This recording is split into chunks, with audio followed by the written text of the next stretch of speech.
Traffic alert for you this morning before you head out the door. Beaumont police on the scene of an accident involving an 18-wheeler and a car. It happened around 5:30 this morning. It happened on Interstate 10 at the MLK overpass, and that's eastbound. 12 News HD reporter Ellie Cano just arrived on scene with the very latest on the interstate. Ellie, is it shut down out there?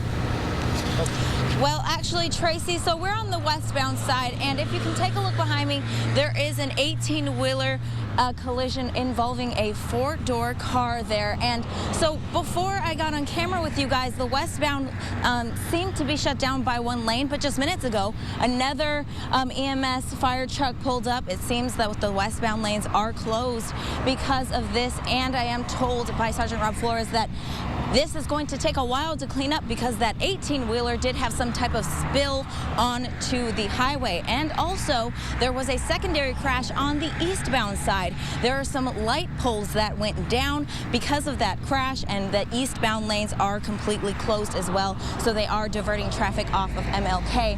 So we are not sure on any injuries as of yet. I did just speak with Sergeant Rob Flores, and he is going to keep me up to date on this, but it does seem to be a pretty bad wreck out here, and again, the lanes are closed, so keep alert and keep watch here as you're coming out, and try to avoid this area at all costs as of right now. But this is developing, so we will keep you up to date on what happens out here on I-10 here out at MLK. We're live in Beaumont. Ellie Cano, 12 News HD. All right, so Ellie says the accident actually on the westbound side, and then a subsequent accident on the eastbound that shut that down as well. Light poles down on the eastbound side, so they're shut down as well. Not Make some good alternate for morning plans. Commute. Yeah, most definitely. And stay with 12 News HD for updates on the road closures. We'll let you know as soon as something changes. Well, the controversy over the Beaumont ISD trustee elections in May has taken a second turn in 2 days with a ruling now by a Washington, D.C. appellate court. The court's ordered a temporary restraining order blocking the May 11th elections. They're now expected to be held in November. The constitutionality of a Ninth Court of Appeals ruling had been questioned by the U.S. Department of Justice, which objected to the court's findings. It all hinges on a lawsuit filed by several Beaumont attorneys based on redistricting. Bond has been set at $1 million for a man police say held a woman against her will for 5 weeks at his Port Arthur home. Port Arthur investigators say after their first date, Jermaine Champs held an Alabama woman captive inside a closet. The woman was able, though, to escape on Monday, and police say her injuries were consistent with sexual assault, not consensual sex. Champs was taken to the Jefferson County Jail on first-degree felony charge of aggravated assault, and police say because the investigation is ongoing, there is potential for further charges.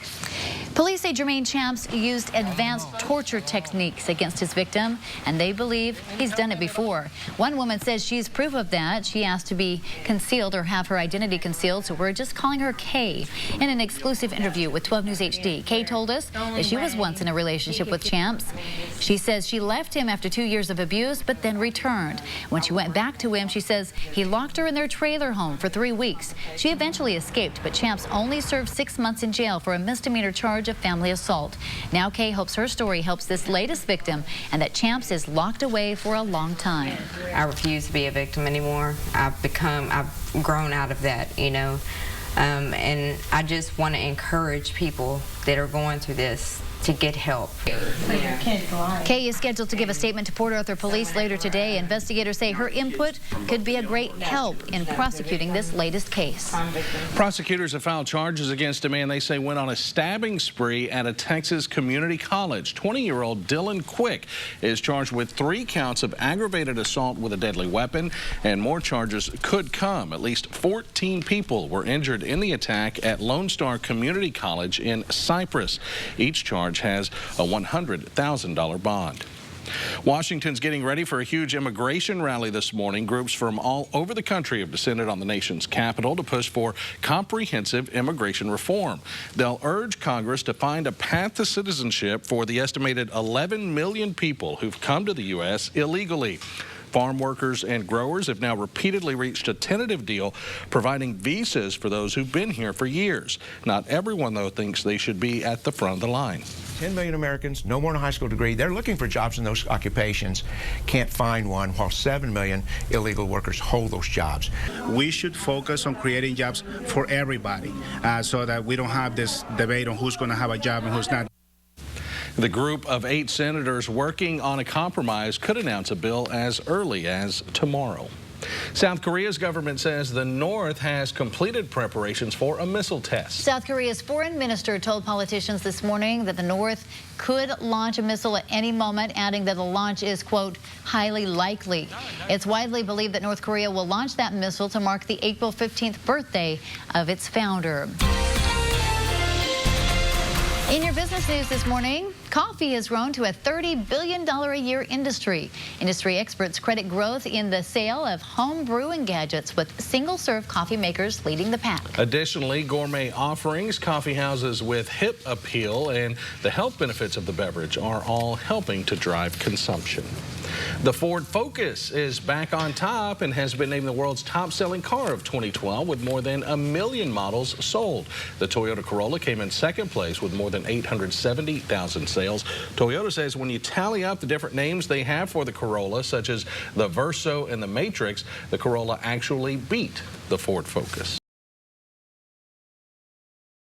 Anyway, but it was really coming down out there earlier, and with moving water on the roadways, experts say you should reduce your speed by half. Remember that this morning. 12 News HD reporter Ellie Cano is live this morning. She's at Washington Boulevard and Sabine Pass Avenue, ready to tell us which areas have been hit the hardest by the rain, where we should take those extra precautions. Ellie?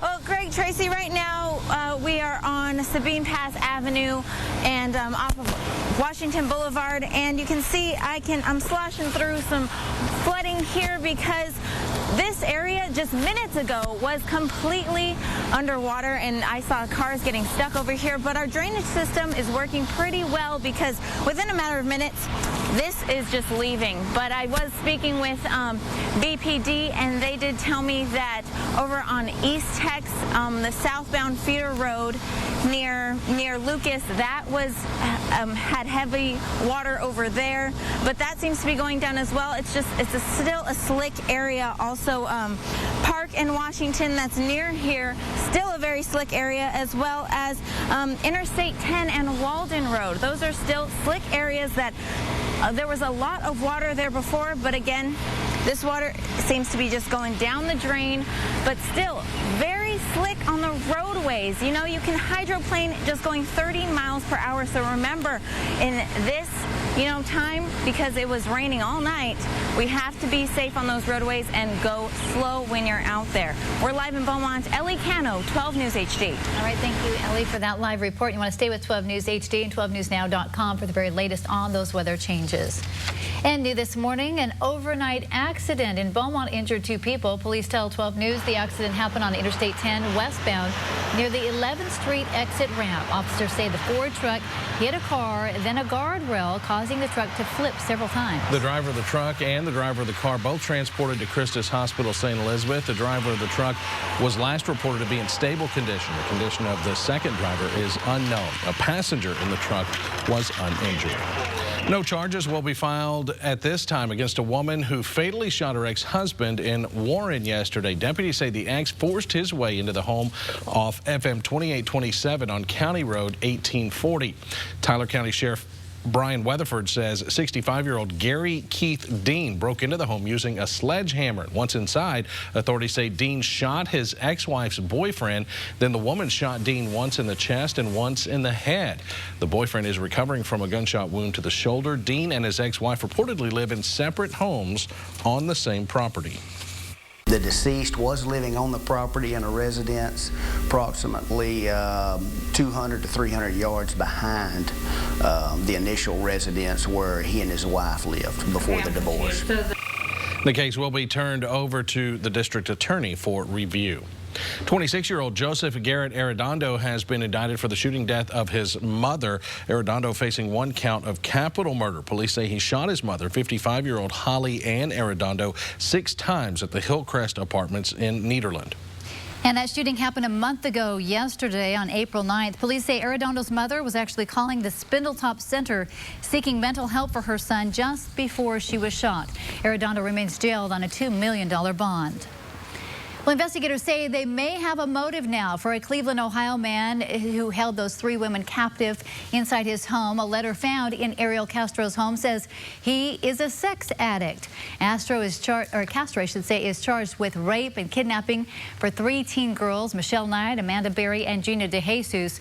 The girls are at home with their families after being freed from 10 years in captivity at Castro's home. Gina DeJesus and her family are actually sleeping on an inflatable mattress together in the living room.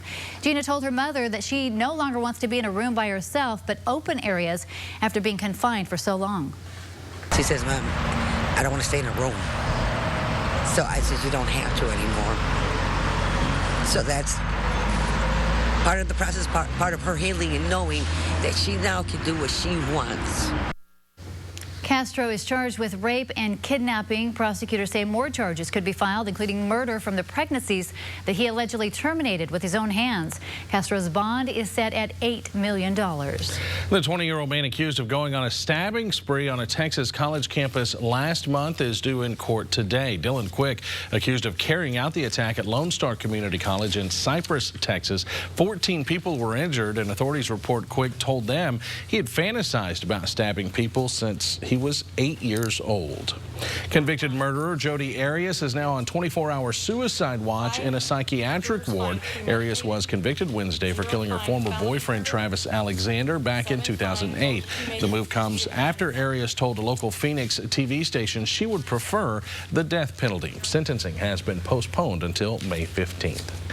Britain's Prince Harry continues his 7-day U.S. tour in Washington today, where he will focus on fallen and wounded soldiers. Gentle diplomacy is the goal of the younger prince's visit, and it seems to be working. The prince unexpectedly stopped by the White House for afternoon tea, where he helped children make Mother's Day gifts. Today, he'll lay a wreath at Arlington Cemetery and visit wounded soldiers at Walter Reed. He spent much of his time supporting our wounded warriors and the families of our fallen. This weekend, he's headed to Colorado for the Warrior Games, 200 wounded soldiers in an Olympic-style competition. Next week, he's back on the East Coast touring damage from Superstorm Sandy.